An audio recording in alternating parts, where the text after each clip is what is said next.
Thank you so much.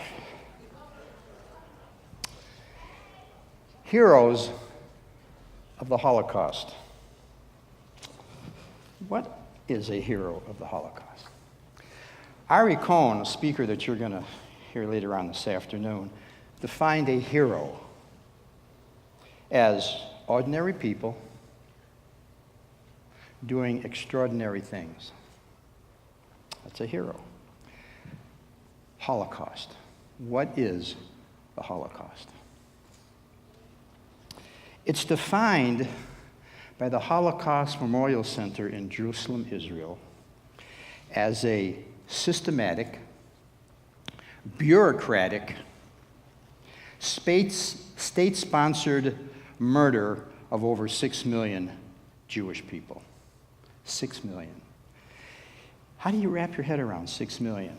Well, think of about 2/3 of everybody in the state of Michigan. Everybody. You know, 3 people, 2 of them would have been killed by the Nazis. 6 million. By systematic, I simply mean that the Nazis had a program, like a book, Chapter 1. You break into people's houses at 4 o'clock in the morning when they're groggy, when they don't know what's going on, drag them out downstairs into a truck, take them to a train station. Put them in a boxcar that was a week ago used to ship pigs and horses. That train goes for 4 or 5 days to a destination, Auschwitz, Bergen-Belsen, Dachau, a death camp. Take the people off the train that are still alive, because sometimes that train traveled for 5 days, no food and water. And you separate people between the ages of 15 and 40. They're old enough to work, but if you're below 15, if you're younger than 15 and older than 40, you're too young, you were sent to the gas. And then your bodies were taken in the crematorium. But before that, your hair was shaved, your fillings of your teeth were pulled out. This was a system that the Nazis had for people. Bureaucratic, the Holocaust was run by the bureaucrats, by the government people of Germany. And by the way, if you were in the government and you didn't believe in this program, you weren't part of the government. Everybody in the Nazi government bought into this. And state-sponsored, it was the law of the land. You know, we have state-sponsored programs here, income tax. You know, you have to pay your income tax. In the Nazi government, killing Jews was part of their program. Let's talk a little bit about some of the people who were involved in this. You know that name? You know that face? And anybody ever read the Diary of Anne Frank? All right. You know the story very quickly. Her family was born in Germany. And when the Germans came in and the Nazis came into power, her father was very astute and said, we have to get out of Germany. They moved to the Netherlands.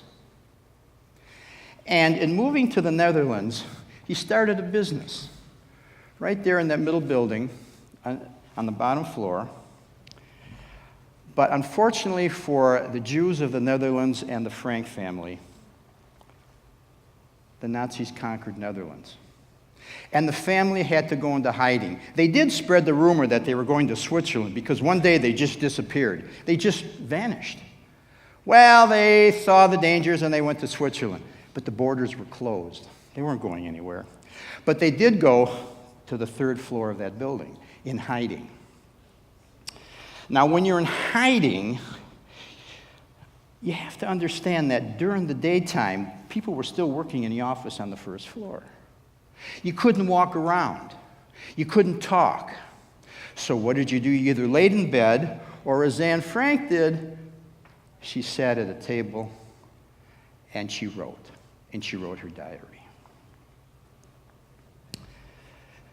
The family couldn't go out, so they had to be fed. And there was a lady that worked in the office below that would go out at night after the office closed and do some shopping. And she would shop at different stores every day so it didn't look like she was gathering up too much food, and bring it up to the family. This woman, Miep Geist. For 2 years, the family was in hiding. The story ends when, after Miep closed the office one night and went home, the family then felt like they do every night, to get up, to walk around, to talk. You know, the floors creaked when they walked around, but so what? Nobody was there. But one night, a worker did come back late at night, for whatever reason. Heard the talking upstairs, immediately reported it to the Nazi police, and the family was gone by that night. I'm sure that man got a nice reward for reporting the Jews. Miep Guy said, this shouldn't happen to people. She was so sad that she, quote, lost her Jews. Now, when we talk about people like Miep Geis, we don't call them heroes of the Holocaust, because the people like Miep Geis do not accept the title hero. She was just doing the right thing. But in the Jewish community, we still give those people names. And the name that we give them, righteous. The righteous among the nations. A little bit more about some of these people who are righteous. Sempo Sugihara, a Japanese consul in Lithuania, passed out transit passes and visas to get people out of the country, because once the Nazis got in, the borders were closed. And he saved over 7,000 Jewish people.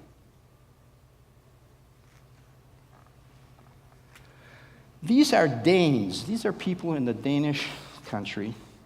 When the Nazis came into Denmark, they immediately expected Jews would now have to wear Stars of David, bright yellow stars to identify them during the couple hours that they could leave the house.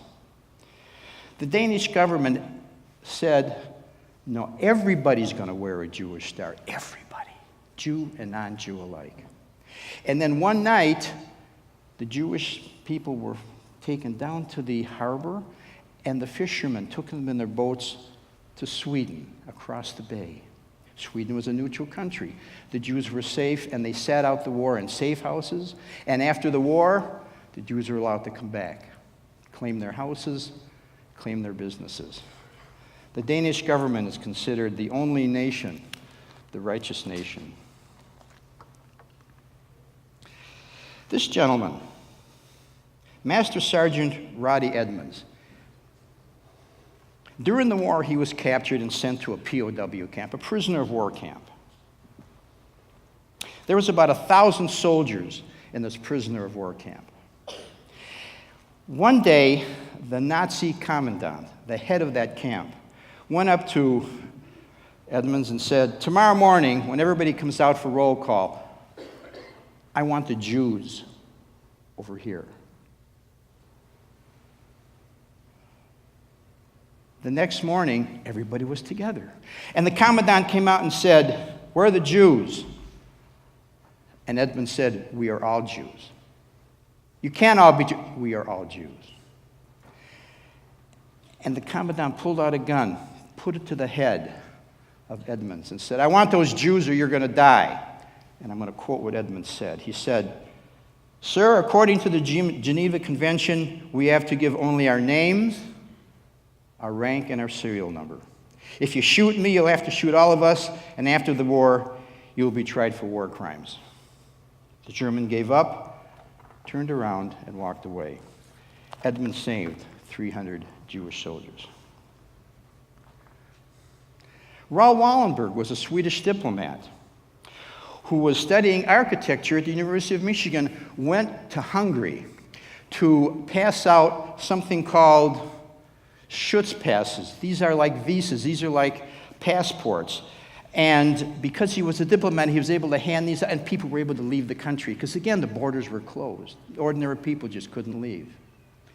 He was said to have saved over almost 100,000 Jewish people. As a matter of fact, the story goes that at some point, when the Jews were being forced into these boxcars, he climbed on top of the boxcars and was handing out these passes so the people could leave. 100,000. And this is one of our survivors at the Holocaust Center holding up his Schutzpass. Irene Sendler, living in Poland, a nurse. She said to the Nazis, I have to go into the Warsaw Ghetto. The Warsaw Ghetto was really a Jewish neighborhood in Warsaw that when the Nazis defeated the Poles, walled off that neighborhood and wouldn't let anybody in or out. But she said, there's a typhus going on. Maybe we ought to be able to go. She went in with her medicine bags to treat the typhus, but what she was doing was she was asking parents to give up her babies. She would give the babies a little schnapps, a little booze, so they would sleep well. And she would walk out with 6 babies in one bag, 6 babies in another. She also had her companion who was walking with her with a dog. Why the dog? Because just in case a baby would start to cry, the dog would drown out the crying. She saved over 1,500 children.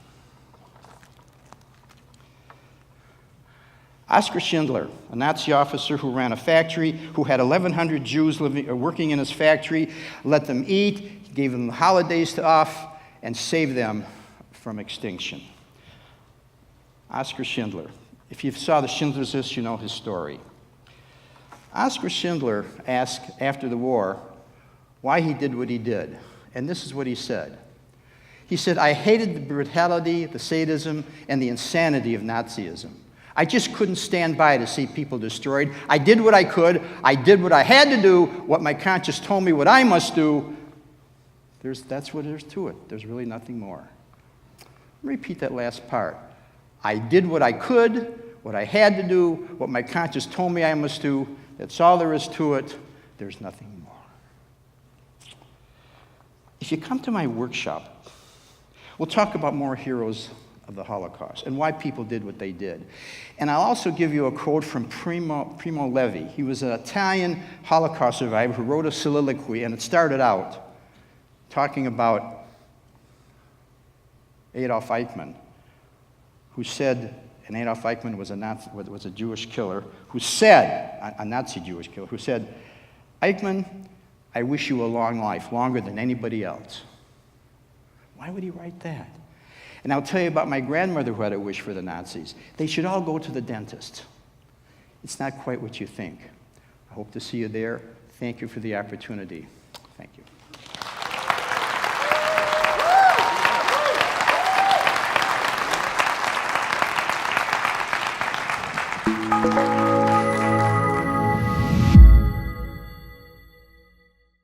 The Hero Roundtables are the global events that ask the question, what is a hero? You've just seen one hero talk. To find more and join the conversation, visit our website or social media.